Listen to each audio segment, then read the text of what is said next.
सिर्फ 19-21 चेंजेस करके इन्होंने Oppo A5 Pro को भाई Oppo A5 के नाम से रीलॉन्च कर दी है, पर सामान फिर भी बेकार ही दे रहे हैं। पैसा बर्बाद।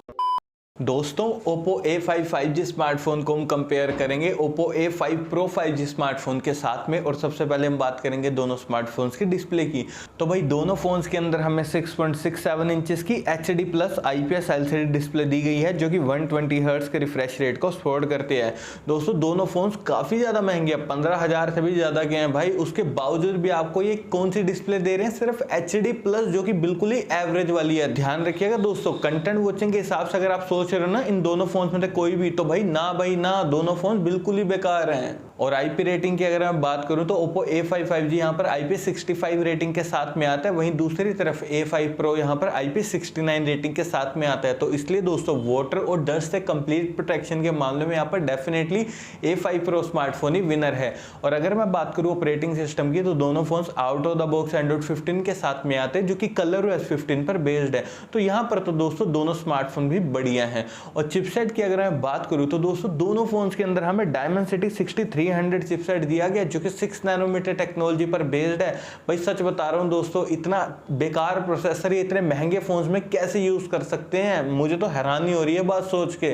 दोस्तों यकीन मानेगा, ये जो प्रोसेसर है ना भाई, डे टू डे परफॉर्मेंस और गेमिंग दोनों ही मामलों में बिल्कुल ही बेकार है, एवरेज है, बिल्कुल एवरेज।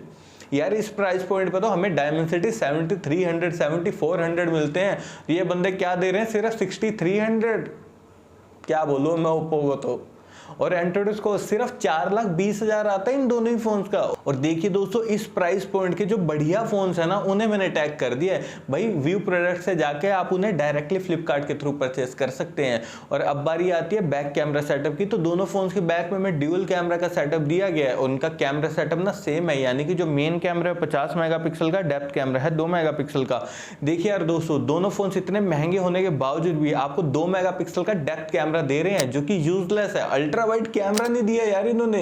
ओप्पो सिर्फ पैसे कमाने के लिए आया गया यार, जनता का भी कुछ सोच लो, कुछ तो बढ़िया सामान दे दो फोन के अंदर। और अगर मैं इनके मेन कैमरा की बात करूं, जो कि 50 मेगापिक्सल का है, वो तो दोस्तों डिसेंट डिटेलिंग के हिसाब से आपकी फोटोज क्लिक करेगा भाई। ज्यादा बढ़िया एक्सपेक्ट आप इनसे मत करना यार, क्या ही बोलूं यार अब मैं ओप्पो को तो। और अगर मैं बात करूं वीडियो स्टेबलाइजेशन की, तो दोनों फोन सिर्फ EIS टेक्नोलॉजी के साथ में आते हैं। OIS का कोई भी सपोर्ट हमें दोनों फोन्स में किसी में भी नहीं मिल रहा।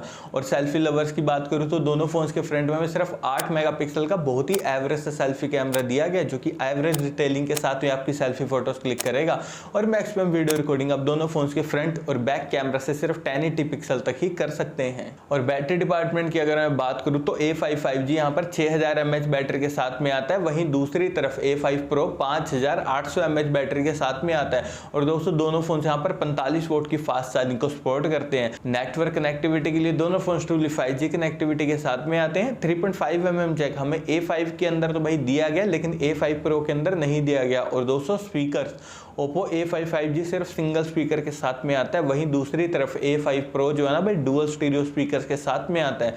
और सिक्योरिटी के लिए मैं दोनों ही फोन्स के अंदर side mounted fingerprint sensor plus face unlock देखने को मिल जाता है। और अब लास्ट में बात करते हैं प्राइसिंग की, तो देखिए दोस्तों A5 5G स्मार्टफोन के 8 प्लस 128 GB वेरिएंट की प्राइसिंग है 17,000 रुपए।